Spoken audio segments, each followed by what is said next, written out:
Salut à tous et bienvenue sur AZ237. Le mariage est généralement pour le meilleur et pour le pire. Cela signifie que quoi qu'il arrive, vous serez là l'un pour l'autre.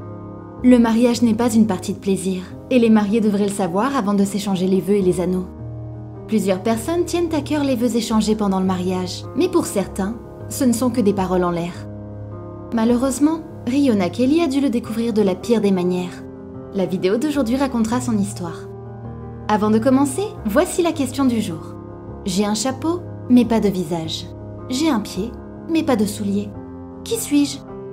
Donnez-nous votre réponse dans les commentaires. La réponse exacte vous sera donnée à la fin de la vidéo.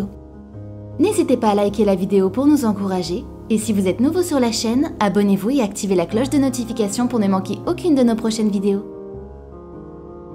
Kelly et son mari Richard étaient mariés depuis un peu plus de 14 ans. Ils ont 4 enfants ensemble, Leandra, Caleb, Isabella et Logan. Kelly était extrêmement active dans la vie de ses enfants, et elle était également active physiquement. Elle s'exerçait régulièrement et cuisinait des plats incroyables.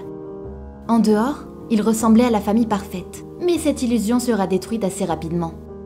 Lorsque Kelly a eu 37 ans, elle souffra d'un accident vertébral, une perturbation de l'approvisionnement en sang de la moelle épinière qui l'a paralysée de la taille vers le bas.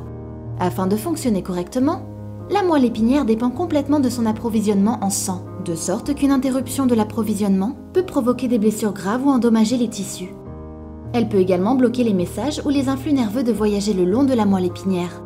Un AVC ne représente que 25% de tous les accidents vasculaires cérébraux. Kelly n'a pas été aussi chanceuse et il y avait une grande probabilité qu'elle ne puisse plus jamais utiliser ses jambes. Un jour, j'étais chez moi avec Logan. Je ne me souviens pas exactement ce qui s'est passé, mais je suis tombée de l'escalier et Logan a dû appeler à l'aide. J'ai eu un accident de voiture 18 mois avant cet incident et les médecins avaient dit que cela aurait pu causer des problèmes à la colonne vertébrale, mais à part ça, j'étais une femme en forme et en bonne santé et il n'y avait aucune raison pour laquelle cela se produirait, arrivait à raconter Kelly. Comme si devenir paralysée ne suffisait pas, son mari a décidé de la quitter, elle et ses enfants 5 jours après son accident. N'ayant plus Logan à ses côtés, Kelly ne pouvait compter que sur ses amis et le personnel de l'hôpital pour l'aider à traverser cette période horrible. Essayez d'imaginer ce qu'elle traversait.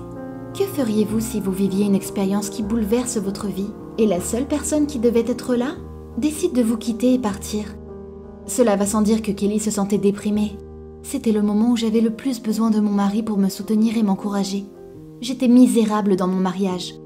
Pourtant, nous avions bâti une vie ensemble et avions des responsabilités, confessait Kelly. En plus du fait d'avoir été abandonnée par son mari, l'une des responsabilités à laquelle elle devait faire face était de prendre soin de ses enfants. Mais maintenant que Kelly ne pouvait pas utiliser ses jambes, comment allait-elle prendre soin d'eux? Effrayée et déprimée, Kelly commença à paniquer. Elle était internée à l'hôpital depuis 5 jours quand elle a appris qu'il lui fallait 6 mois à 1 an pour récupérer. À des moments, j'avais envie d'abandonner, mais je savais que je devais être forte pour mes enfants. La première fois que je suis sortie en fauteuil roulant, je pensais que tout le monde me regardait. Je détestais ça et je me détestais moi-même. Si quelqu'un m'avait donné le choix, j'aurais mis fin à ma vie. Je ne voulais plus vivre, a dit Kelly. Cependant, les autres patients dans l'hôpital étaient incroyables. Et autour de moi, j'ai reçu tellement de soutien de tous. Et ils m'ont encouragée à sortir de mon lit. Tous les jours, Kelly passait d'innombrables heures en physiothérapie. 2 semaines après que les médecins lui ont dit qu'elle ne marcherait plus jamais, Kelly fit ses premiers pas sur la barre parallèle. Je traînais mon corps et je n'avais aucune sensation dans les jambes, mais je n'ai pas pu remarcher. Désormais, je m'en fiche de marcher et je suis vivante, c'est tout ce qui compte, expliqua Kelly. Quelques semaines plus tard, elle décida de se connecter sur Facebook afin de contacter un entraîneur. Elle faisait tout ce qu'elle pouvait, elle voulait être aidée davantage. Malheureusement, aucun entraîneur personnel ne voulait travailler avec moi, mais quelqu'un m'a recommandé Keith. Et comme il n'avait pas beaucoup de temps libre, j'ai fini par m'entraîner avec lui. Toutefois, Kelly ne savait pas à quel point sa vie allait bientôt changer. Mason n'était pas seulement un entraîneur personnel, il avait également une carrière de 14 ans de rugby, pendant lesquels il avait joué dans 4 équipes de super élite, Wakefield Trinity Castle Fort Tigers, Phil Giant et Sainte-Hélène. Il a également passé une saison à jouer avec la Tempête de Feu, du centre commercial dans la LNR. Il a passé un certain temps hors d'activité, puis il s'est ensuite tourné vers le coaching personnel. Kelly faisait de grands progrès avec Mason. Mais en même temps, j'ai trouvé un physio abordable, alors j'ai quitté l'entraîneur personnel car c'était trop pour moi. J'ai renoué avec Keith, puis un jour, il m'a invité à prendre un café et nous avons repris là où nous nous étions arrêtés. Je n'arrivais pas à croire qu'un magnifique joueur de rugby voulait aujourd'hui d'une femme handicapée comme moi, a dit Kelly. Ce lien était tellement plus fort que celui d'un entraîneur et un client. Ils étaient tombés amoureux. Kelly attribuait ses progrès au soutien incroyable de sa famille, de ses amis et l'amour qu'elle a trouvé. Keith dit que je l'ai inspiré, mais il m'encourage tous les jours et comprend et voit ma douleur, dit Kelly. Il a été incroyable avec moi et les enfants, et je l'aime plus chaque jour. Et je remercie le Seigneur d'avoir amené mon âme sœur dans ma vie en dehors de mes enfants. Je n'ai jamais aimé personne comme cela. Il était mon meilleur ami, il m'a montré le vrai sens d'une relation amoureuse. Une relation forte qui fonctionne en harmonie, qui n'est pas compromise, qui est fidèle, et surtout une relation qui fonctionne parfaitement. Kelly faisait physiquement de grands progrès. De plus, je n'ai besoin de mon fauteuil roulant que pour parcourir de longues distances, mais ma maison n'a pas été adaptée, donc j'essaie de l'utiliser. Je suis maintenant de retour au gymnase, et avec l'aide du Seigneur Jésus, je vais mieux et je suis plus forte que jamais, a déclaré Kelly. Depuis son accident, Kelly a effectué 2 marathons en utilisant son fauteuil roulant. Elle recueille également des fonds pour la recherche sur la moelle épinière des accidents vasculaires cérébraux. Ils ont même lancé leur propre organisme de bienfaisance. Il s'appelle Go Pink et se concentre sur la nutrition et la condition physique, en particulier pour ceux qui ont un handicap physique.